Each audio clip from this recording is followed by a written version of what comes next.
Bonsoir, Gérard Signoret. Bonsoir. Vous êtes le président de la Banque alimentaire de la Marne, donc. On l'a entendu, manque de bénévoles, loyers coûteux, subventions gelées. On commence avec les bénévoles. Quel profil recherchez-vous si vous en manquez tant? Alors, vous savez que traditionnellement, tous les ans, au mois d'octobre, on fait une campagne de recrutement de bénévoles. Donc, le profil que nous recherchons actuellement, c'est une vingtaine de bénévoles. On cherche plutôt des bras, c'est-à-dire des retraités qui sont encore en bon état physique.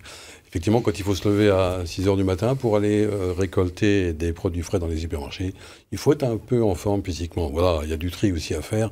Voilà le profil que nous recherchons.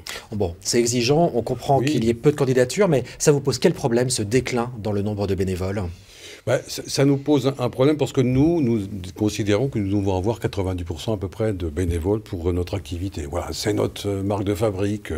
On a très peu de salariés. On en a un petit peu pour la pérennité, mais effectivement, ces salariés, on pourra en parler, mais c'est aussi un gros problème actuellement. Justement, parlons-en. Effectivement, la fin des emplois aidés décidés par le gouvernement, vous en aviez 5, il vous en reste un seul. Pouvez-vous faire sans eux, très concrètement? Est-ce que vous y arrivez?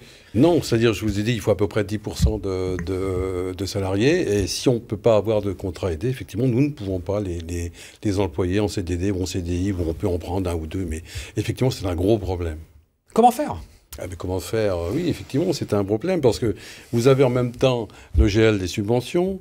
Parallèlement à ça, vous avez l'énergie qui monte, les loyers, bien entendu. Et donc, il va falloir trouver effectivement des solutions. L'argent, il vient d'abord des subventions. Les subventions, c'est la région, le département ou les communes. Oui. Quel message vous lancez, justement? Parce qu'elles sont gelées, ces subventions. Tout à fait, depuis un certain temps. Pour certaines, c'est même en diminution.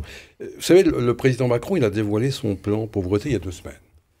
Et dans son plan de pauvreté, il a affirmé que le droit à l'alimentation, au même titre que le droit au logement, c'était un droit fondamental pour la population. Donc, il faut que ça se traduise quelque part par une meilleure prise en compte par les collectivités publiques de l'aide alimentaire. Alors, bon, on connaît les difficultés, ils ont tous des difficultés, effectivement. On sait qu'il y a des subventions, c'est difficile à avoir, mais on leur demande de faire des arbitrages. Quelle valeur donnez-vous à une association qui aide 20 000 personnes à se nourrir convenablement? Bien sûr. C'est une question. C'est effectivement du lourd. On le comprend, on comprend très bien. On est dans le prioritaire, il n'y a pas de doute. Une question, est-ce que demain, vous allez devoir réduire la voilure? Est-ce que c'est le risque? En quelques mots, s'il vous plaît. On ne le souhaite pas. On ne le souhaite pas, mais effectivement, si on n'a pas de solution, à terme, effectivement, on sera obligé de réduire la voilure. Alors j'espère que l'appel sera entendu et qu'on ne sera pas obligé d'en arriver là, car la pauvreté ne diminue pas. Voilà, vous le savez. Merci Gérard Signoret. J'en profite pour dire qu'il y a une collecte qui va être organisée au profit de la Banque alimentaire. C'est dans les jours qui viennent. Oui, c'est la collecte nationale habituelle. Donc c'est le 30